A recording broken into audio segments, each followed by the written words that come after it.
Jesus, ele disse: eu sou o caminho, eu sou a verdade e eu sou a vida. Ninguém vem ao Pai senão por mim.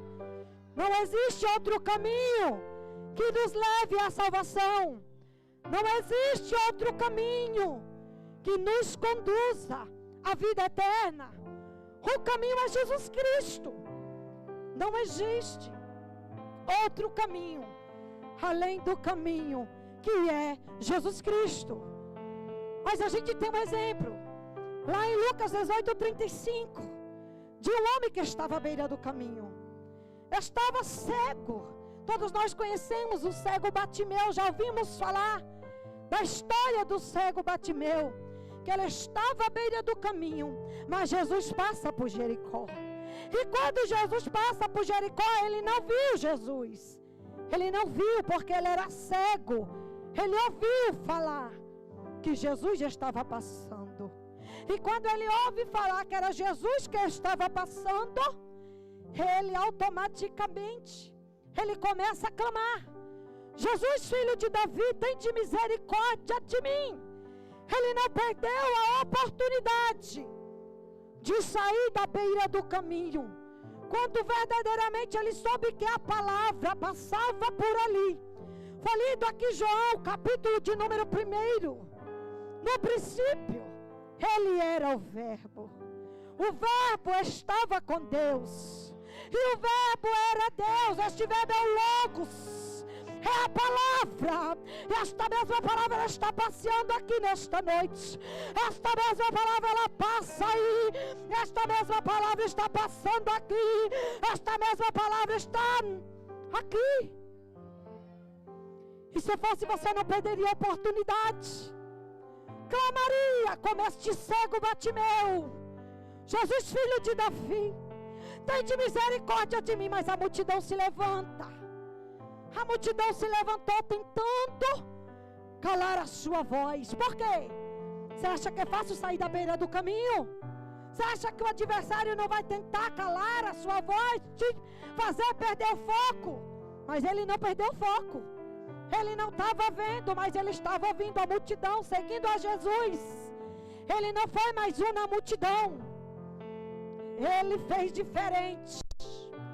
Jesus, filho de Davi, ele clamava cada vez mais alto. Quanto mais o inimigo tentou parar, mas ele clamava mais alto, saindo da beira do caminho: Jesus, filho de Davi, tende misericórdia de mim. Até que Jesus manda o trazer. E quando Jesus manda o trazer, a pergunta é: o que queres que eu te faça? O que você quer que Jesus faça por ti nesta noite? Está sem força para se posicionar? Peça força a Ele, que Ele tem para lhe dar. Não está compreendendo acerca do reino de Deus? Jesus diz: clama a mim e responder-te-ei coisas grandes e ocultas que ainda não sabe. Clama a Ele, que Ele tem para te ensinar. Clama a Ele, porque esse Deus que nós servimos é um Deus que tem ouvido e ouve. É um Deus que tem olhos e vê. É um Deus que tem boca e fala. É um Deus que tem mão e trabalha. É um Deus que vive e está. E aquele cego fala: Senhor, que eu veja. Jesus, ele diz para ele: olha, a tua fé te salvou. Mas fé no quê? Fé na semente que ele recebeu. Fé na palavra. Fé no verbo vivo, que aqui está nesta noite, neste lugar. Ele colocou a sua fé em ação e saiu da beira daquele caminho. Mas muitos já não saem mais. Muitos já não têm força para sair, não querem sair. Permanece em meio termo e não consegue adquirir a salvação, porque à beira do caminho não há salvação. À beira do caminho você recebe palavra. À beira do caminho Jesus até passou, mas se não tiver posicionamento, você não tiver uma ação de ir para o caminho, não tem como herdar a salvação. Porque a salvação vem pela fé na palavra. A salvação vem pela fé em Jesus Cristo. E infelizmente o diabo ele tem roubado muito a palavra daqueles que estão à beira do caminho. Mas Jesus ele também ensina sobre a semente que cai sobre as pedras. É alguém que recebe a palavra de Deus com muita alegria, mas essa pessoa não tem raiz. É uma pessoa que está na casa do Senhor e ela se alegra muito quando a palavra é ministrada ao coração dela. Ela se enche de alegria, mas no tempo da tentação ela se desvia. E por que ela se desvia? Porque não tem raiz.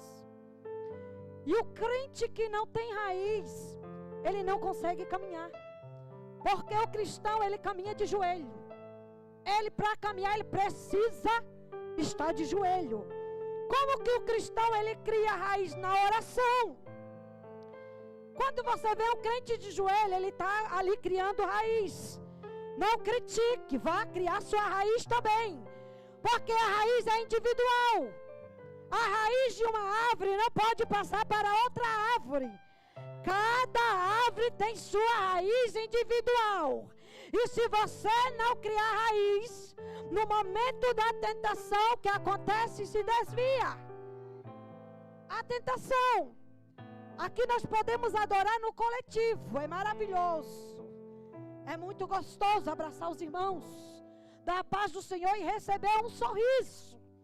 Mas na hora da tentação, na hora da provação, vai ser unitária.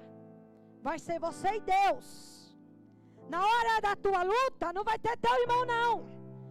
A minha cruz é diferente da tua cruz. E a tua cruz é diferente da minha cruz. Por isso que precisamos criar raiz. Não é apenas estar alegre com a palavra recebida na igreja, mas é guardar aquela palavra no meu coração e colocar em prática, ter intimidade com a palavra. Ai, irmã, mas a gente não é tentado. É sim. Gênesis 3 vai nos falar da tentação de Eva. Deus deu uma ordem para Adão e Eva: olha, comeis de todos os frutos, menos da árvore que está no meio do jardim. Mas a serpente aparece lá e tenta quem? A Eva. E Eva, antes de comer aquele fruto, ela olhou. Ela viu que o fruto era bonito. Depois ela tomou.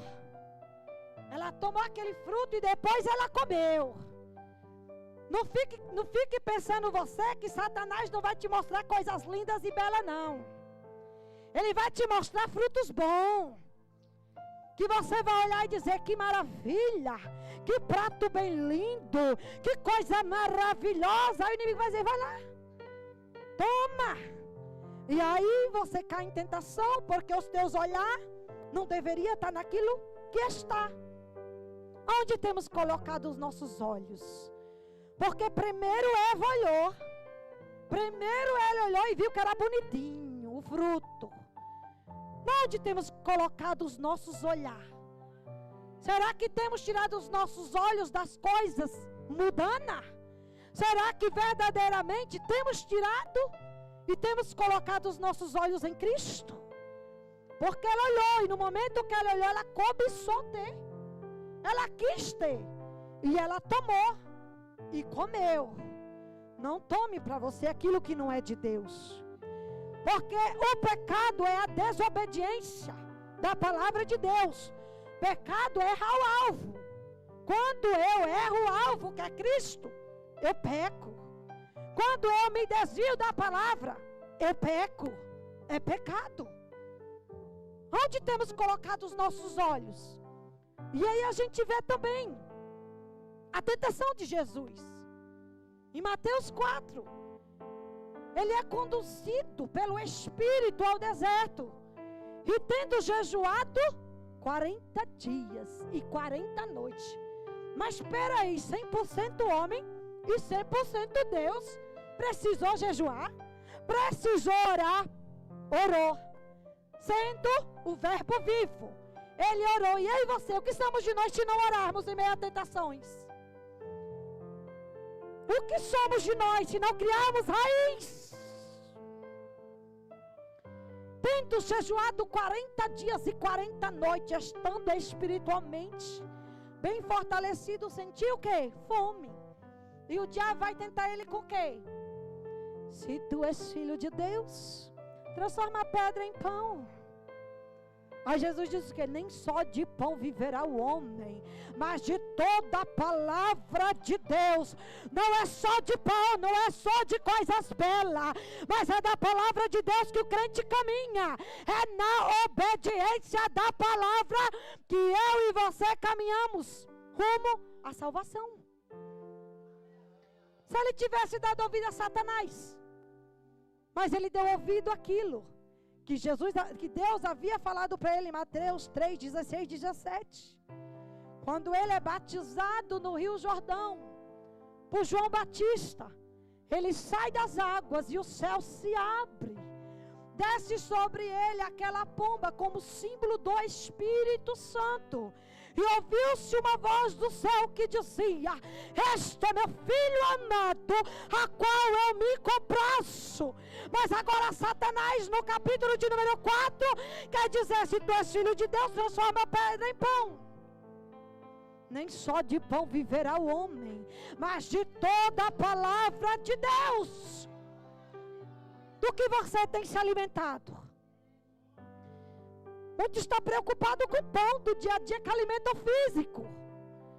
Não faltando um alimento físico, tá bom nada. E o alimento espiritual? Você precisa se alimentar todo dia o seu físico para se pôr de pé, né? Senão a pressão baixa, causa um desmaio, e ali só Deus. E o espiritual não é diferente. Se nós não alimentarmos da palavra de Deus, nós paralisamos espiritualmente. Nós andamos na casa de Deus, mas paralíticos. Aí vem a hora da tentação, entra para dentro da caverna. Diz assim: eu estou na caverna. Caverna nada.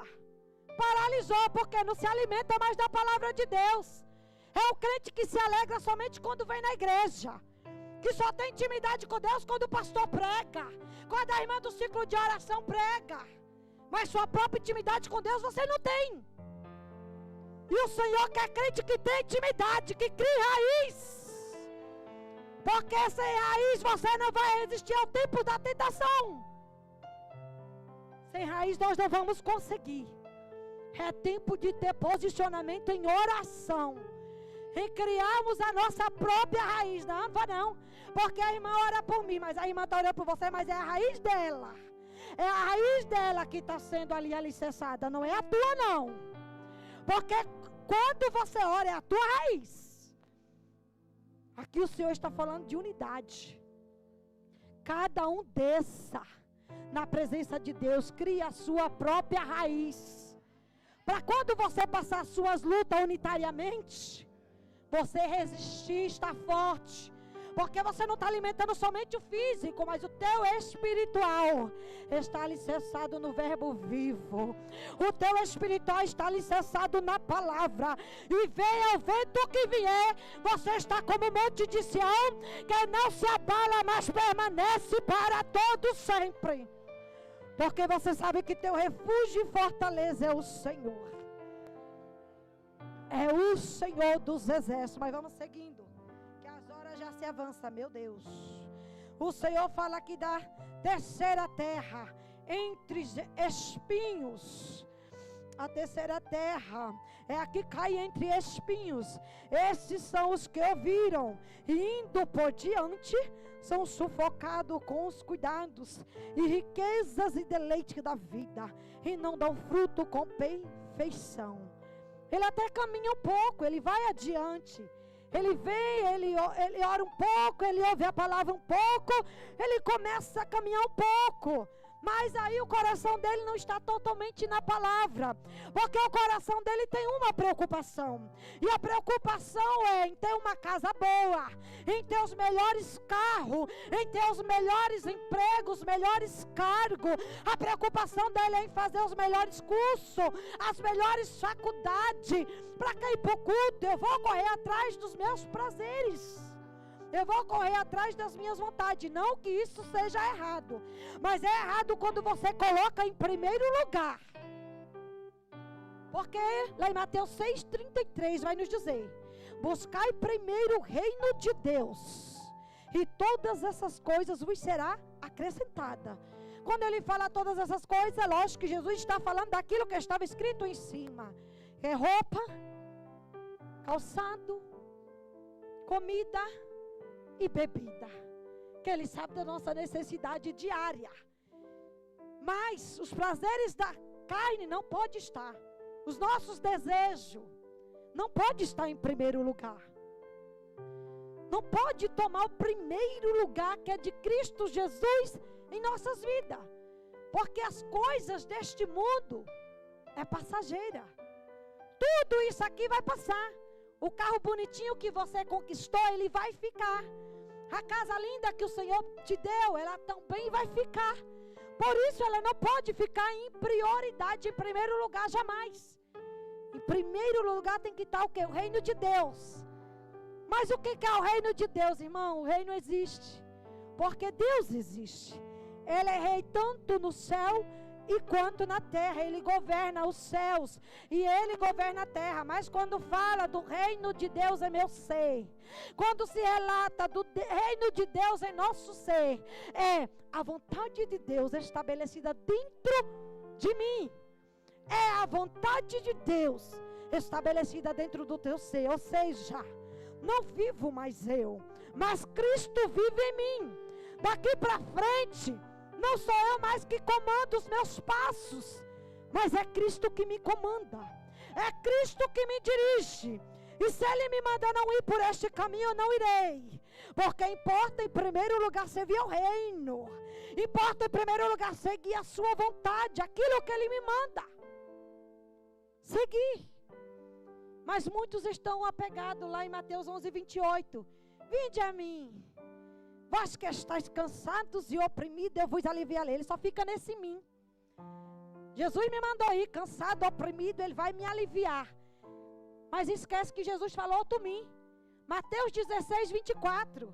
Aquele que quiser vir após mim, negue a si mesmo, tome sobre si a sua cruz e siga-me. Olha o outro mim. Um dia chegamos cansadas, oprimidas, desanimadas, entregamos os nossos jugo pesado até Jesus. Mas não podemos continuar da mesma forma. Todo dia cansada, todo dia oprimida, porque Jesus é Deus de novidades. Ele é mistério dentro de mistério. Ele é Deus de novidade. Quando o crente serve a Ele de verdade, tu não vem na mesmice não. Na mesma coisa hoje, a mesma coisa amanhã não. Ele é Deus que faz tudo novo a cada manhã. Ele é Deus que faz coisas novas. Se está vivendo as mesmas coisas é porque ainda está só no mim. Só veio até Ele, mas não foi após Ele. Agora para ir após Ele é o quê? Quer dizer que você já veio até Ele, mas Ele já foi após você. Ele já foi após você e agora você tem que ir após Ele. Ele é o caminho e você vai andar neste caminho. No caminho que Ele está, você vai andar onde Ele está. Você vai ir após Ele, mas como? De qualquer maneira. Ele diz, renunciando a si mesmo, tomando sobre si a sua cruz. A cruz do teu irmão, você vai levar não, a sua cruz. Cada um de nós temos uma cruz. E esta cruz é renúncia. É renunciar a essa carne aqui, ó. Que se eu for fazer a vontade dessa carne aqui, nós não estaríamos nem no culto aqui hoje. Mas se estamos aqui hoje é porque nós renunciamos a nossas vontades para fazer a vontade do Pai. Aí ele disse, se alguém quiser vir após mim, renuncie a si mesmo, tome sobre si a sua cruz e siga-me. Porque aquele que quiser salvar a sua vida, perdê-la-á. E quem perder a sua vida por amor de mim, achá-la-á. Que proveita o homem ganhar o mundo inteiro e perder a sua alma? E o que dará o homem em recompensa? Que adianta ganhar o mundo inteiro, tudo que seu coração deseja, não se privar de nada, mas não está naquele que cuida da tua alma, não está verdadeiramente na palavra, não está verdadeiramente na vontade de Deus, não está verdadeiramente buscando o reino de Deus, porque aquele que quiser salvar a sua vida, perdê-la-á. E quem perder a sua vida por amor a mim, Rachalá, ou seja, se tu está se renunciando por amor a mim, não se preocupa não que é um tesouro no céu para ti. Mas se nessa terra o teu coração estiver nos tesouros da terra, pode ter certeza que você está perdendo. A palavra do Senhor diz que onde estiver o teu coração, aí estará o teu tesouro. Se teu coração está no tesouro da terra, você está perdendo, você não está ganhando. Mas se teu coração está no tesouro do céu, você não está perdendo não, você está ganhando. Você está ganhando, porque há uma coroa ali esperando. Está esperando todos aqueles que renunciam. E renunciar, irmão, em todo tempo. Não é só vou renunciar nos dias de culto, não. É todos os dias nós temos que renunciar. A nossa forma de andar, a nossa forma de falar. Porque o crente, ele é observado. Mas verdadeiramente o crente que está na palavra, ele não vive da mesma forma. E é aqui onde a gente vai entrar na boa terra. Esta boa terra, ela recebeu a semente. E ela deu fruto. E este fruto, irmão, é mudança. É mudança de caráter. Esse fruto está em Gálatas 5:22. É o fruto do Espírito Santo. O cristão que está na palavra de Deus, ele não vive mais da mesma forma. Ele é transformado. E como que ele é transformado? É uma transformação de dentro para fora. É uma transformação de coração. Aonde havia ódio, agora há amor. Aonde não tem a misericórdia, agora há misericórdia. Aonde não tinha bondade, agora há bondade. Está lá em Gálatas 5:22, o fruto do Espírito. É uma mudança de caráter. Se verdadeiramente estamos na videira. Porque Jesus disse lá em João 15, eu sou a videira verdadeira, e vós são as varas. A vara que está em mim dá fruto limpa, mas aquela que não está em mim, corta e lança fora. E este fora é fogo do inferno. Não tem outro caminho, é o céu ou o inferno. Se estamos nele e ele está em nós, fomos designados para dar fruto. Não tem como, é impossível um crente estar na videira verdadeira e não dar fruto. Se não está frutificando é porque verdadeiramente não está na palavra. É impossível você viver na palavra e ainda viver com o mesmo caráter, sem transformação. Porque essa palavra penetrou nesse coração a mudança de caráter. A mudança. E o caráter define o cristão. O que define o cristão é o caráter dele. Não é as palavras bonitas, é a ação dele. É aquilo que ele faz. Muitos podem olhar e dizer, olha, tem uma personalidade de cristão. Ou podem olhar e dizer, cristão não é não. Somos observados. Mas Jesus disse lá em João 15:4, estais em mim e eu em vós. Como a vara de si mesma não pode dar fruto se não estiver na videira, assim também vós, se não estiver em mim. Somos nós. Se não estivermos na palavra, esquece. Não tem como dar fruto. É a palavra. Muitos querem pregar, profetizar, louvar, mas não quer obedecer à palavra. E sem obediência à palavra nós não clamamos. Sem obediência à palavra nós não pregamos. Sem obediência à palavra nós não louvamos. Sem obediência à palavra não tem como dar frutos. Mas com obediência à palavra, esta semente ela cresce. A árvore está lá em Salmo 1. Será como uma árvore plantada junto a ribeiro, a qual dá o seu fruto na estação própria, cujas folhas não caem. Por que não cai? Porque ele tem um prazer na lei do Senhor. Porque ele tem prazer quando ele entra no seu quarto e abre a Bíblia para ler. Ele tem prazer em ter intimidade com o Deus que o chamou. Porque não cai, o prazer dele não está no conselho do ímpio.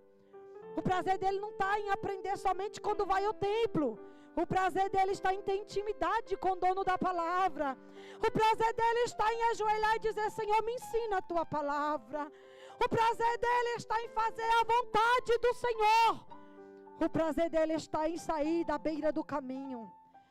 O prazer dele está em renunciar a si mesmo para viver a vontade de Deus. O prazer dele está em buscar primeiro o reino de Deus. E quando ele faz tudo isso, ele agora é uma árvore frutífera. E você que quer frutificar, esta é a receita nesta noite. É necessário estar na videira verdadeira. É necessário abrir o coração e receber Ele. É necessário não somente ser ouvinte, mas escutar com atenção aquilo que Ele nos ensina. Porque esse mesmo Deus que ensinou, ensina. Esse mesmo Deus que curou, cura. Esse mesmo Deus, Ele se encontra ainda no nosso meio para me ensinar e te ensinar. E que nós não venha a ser como essas 3 terras, mas que nós venha a ser como uma boa terra. Uma boa terra disposto a ouvir, obedecer e ter ali ação quando o Senhor nos mandar fazer algo. Amém? Assim agradeço a minha rica oportunidade em nome de Jesus. Que o Espírito Santo de Deus fale mais ao vosso coração.